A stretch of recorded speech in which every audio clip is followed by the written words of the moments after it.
R.W. Johnson is with us today after the momentous events of the weekend.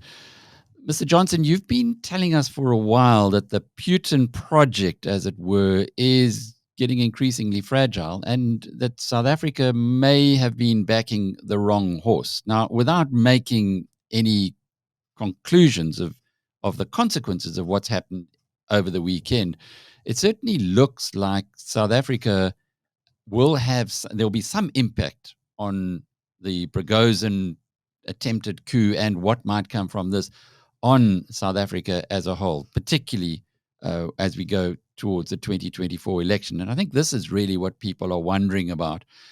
Is there going to be a positive or a negative result for this country from that coup? Well, it's going to leave the ANC and the Communist Party in a more and more odd and exposed situation, because lots of them seem to have swallowed the Russian propaganda line about Ukraine, that it's got fascist tendencies, etc., and it's all a matter of, NATO's aggressive expansion and so forth. Now, when Prigozhin made his statement, he said that was all lies, it was all nonsense, and that this was ridiculous, and that the truth is that they could and should have negotiated with Ukraine. And as he said, you must get off Mount Olympus and talk to people. And that it was quite clear that Zelensky was a man you could talk to, and so on and so on. Now, he really blew the whistle and said, look, this is all lies, all nonsense. Now, and he is a right-wing Russian nationalist, more extreme even than Putin. And and he clearly has a following. I mean, you saw the pictures probably of when they were leaving Rostov, there were cheering crowds, cheering him and his men. And, that has gone unanswered and unpunished. He's now made a settlement of some deal with them, and we don't know what the details of that deal are, but he hasn't taken back a word that he said, and those words are still hanging in the air, and they completely invalidate the whole story that the ANC and SACP have swallowed about this affair. So, for a start, that's an oddity. But secondly, as you say, I mean, the chances are that, things in Russia are now very difficult. The oligarchs are fed up with the Putin regime. There's lots of quiet discussion about the successor. There's lots of rumors about Putin's health.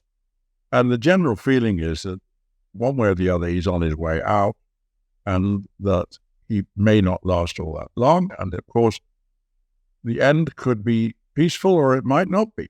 But the truth of the matter is that although the most vocal people are people like Prigozhin, who are even more extreme, I think that the fact is that the oligarchs, they want this war to stop. It costs them money.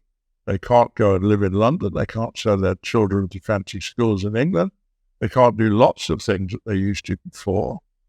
And they can see that the economy there is badly damaged, and that the whole country is now isolated, and that Russians living in European countries who have been there for a long time are all having tremendous problems because there's, their bank accounts get frozen because of their being Russian. I mean, the sort of leper factor is very strong, sometimes very unfairly so. And, they would like all this to stop. So, I don't know, we could get a complete collapse of the whole sort of edifice of this regime. We don't know what's going on. And, but the whole history of coups and attempted coups in Russia, going back for centuries, is that while they may fail immediately, that the target of them often goes down in the months that follow. Because the very fact that there's been such an attempt shows that at a high level there is tremendous discontent. And of course, they look weak when they're facing this. And Putin looks very weak now. He couldn't control his own. I mean, this is his own creation, Prigozhin. And Prigozhin has shouted all these truths into the microphone, which have gone out there in Russia and everywhere else. and there's no reply to that.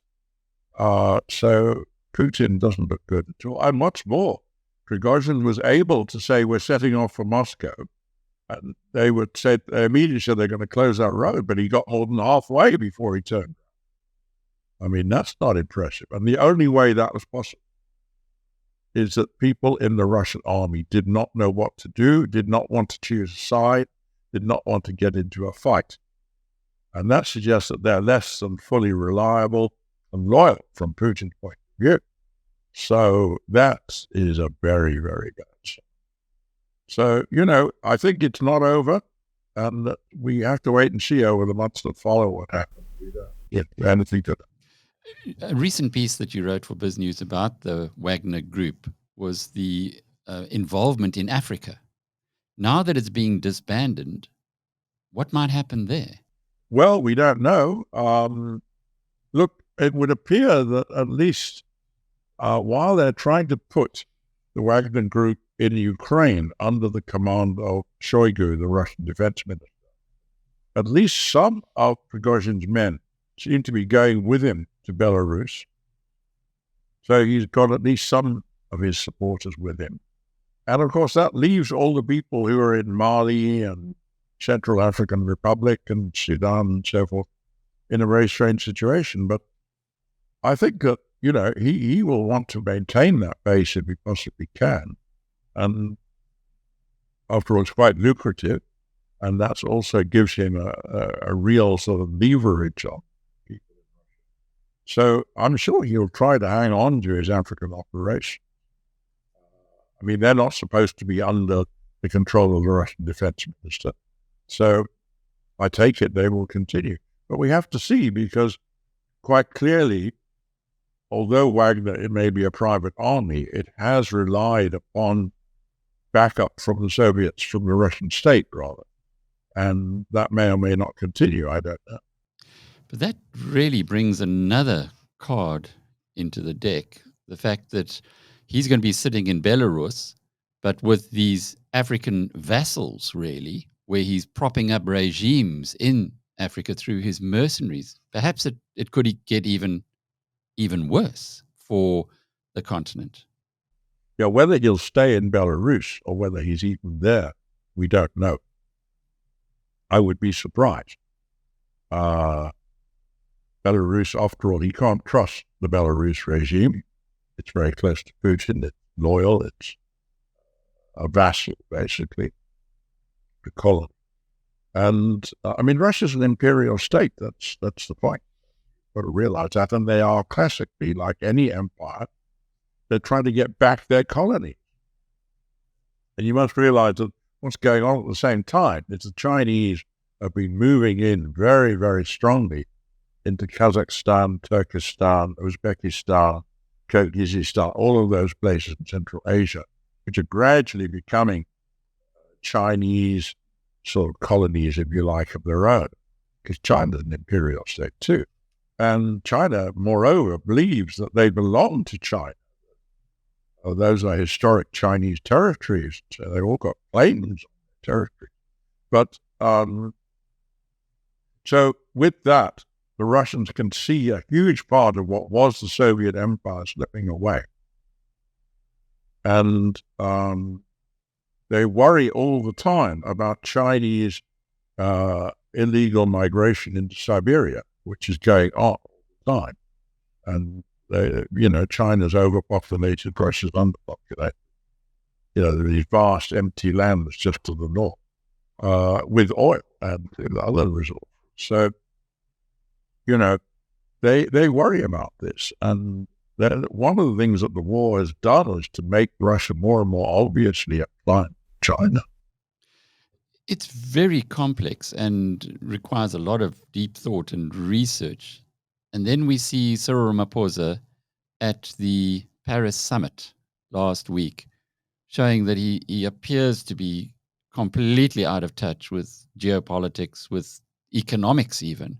You described his performance there. It was about a 12 to 15 minute discussion or contribution at the end of the summit, which is on YouTube, and just looking at the body language of everyone around there, they certainly didn't believe what Ramaphosa was telling them, because not a heck of a lot of it seemed to make sense.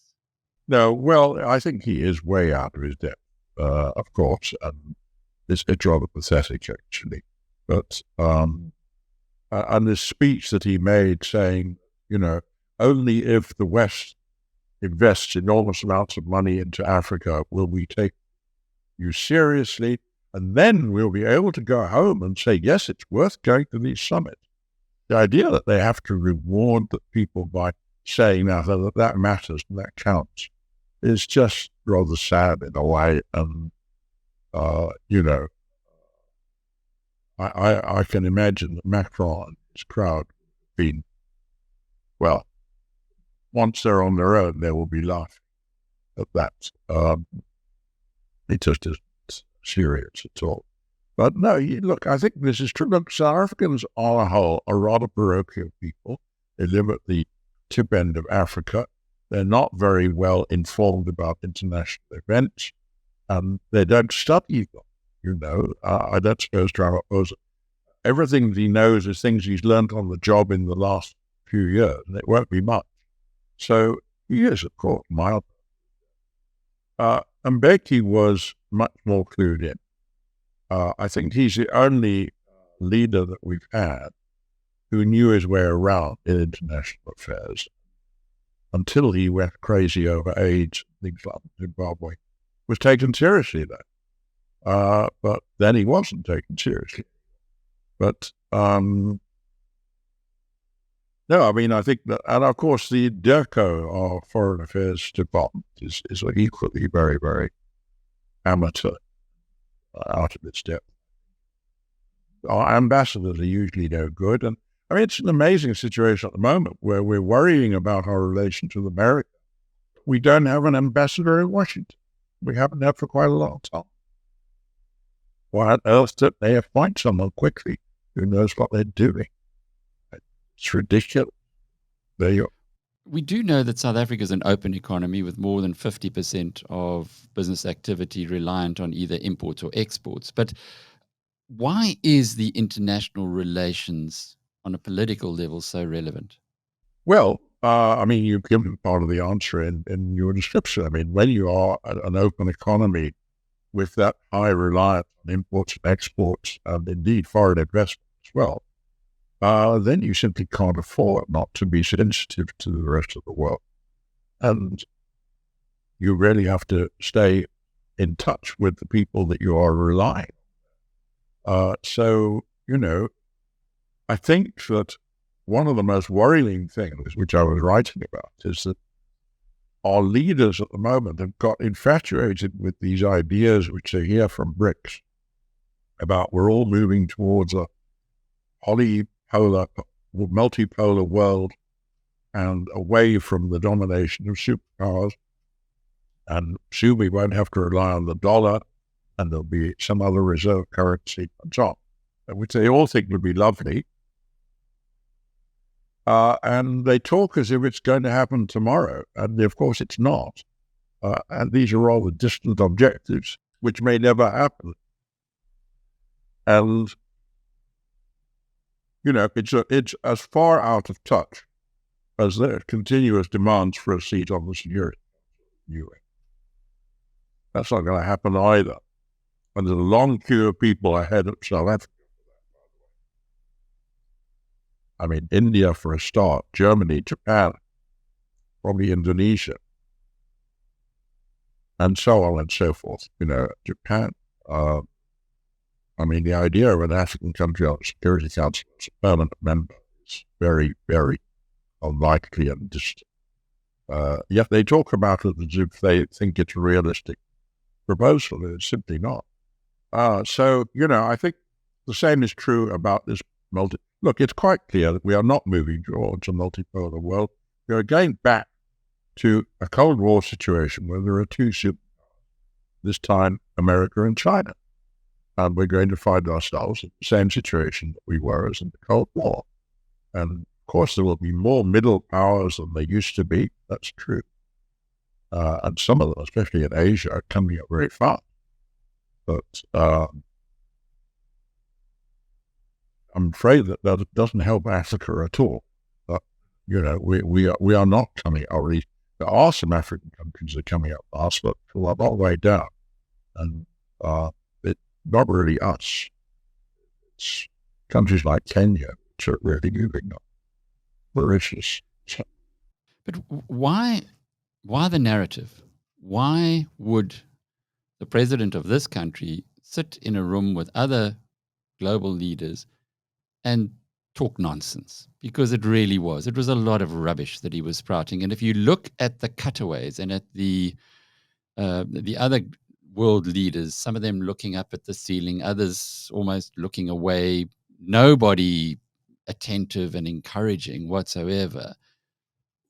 Who is informing this kind of discussion? Where does it all break down between current reality and the kind of nonsense that now gets put forward as the South African position on a global stage? Well, to be fair, international meetings are used to arrogance talking nonsense. I mean, in the apartheid era, it was a different sort of nonsense. But I mean, how to take seriously a country which was divided for so long over the bitter question of whether or not to allow multiracial sports, they have to say. I mean, as if that's really a burning issue. I mean, look how easily we've all adjusted to that, and everyone's perfectly happy with it. No one can explain to you now why it should have ever have been a problem. But nonetheless, that was the reality for a long time. And I think that the problem is that, look, you can see that the caliber of the spokesman and advisors in the presidency is not high. That is quite clear. And it's also perfectly clear that Dirko, the foreign relations law, is equally not really up to its job. And our ambassadors are on the whole just old clapped out ANC cadres who are up to their job. So, it's not surprising the whole armature of advisors and expertise which ought to be there isn't there. And who would Ramaphosa turn to get better advice on these things? So if he turns to any of those people, you won't get it. You'll get a lot of nonsense. So it's not surprising. But, I think that you must realize that foreign leaders are used to this situation.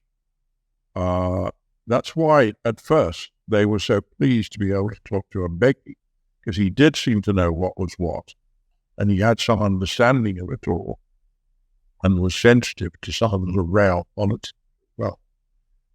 But that was because he'd spent literally decades toing and froing internationally and at the UN delegates' lounge in New York and so on. So, he had picked up quite a lot on the way. But that's not true of any of the present lot. And that is normally the situation, to be quite frank, with most African leaders. So that, it's difficult for people in the West to take them seriously. When you have people like Idi Amin or Hastings Banda or Mobutu or whatever coming on your screen and coming up, amazing. I mean, people don't take it seriously, and yet they often come from countries of some importance, and you want to be polite and so on. But the idea that Africans are sort of pulling their weight internationally is, I'm afraid, just not true. And there are very few African leaders who can really be taken that seriously. That's just a fact. R.W. Johnson, political scientist and former Oxford University professor, and I'm Alec Hogg from biznews.com.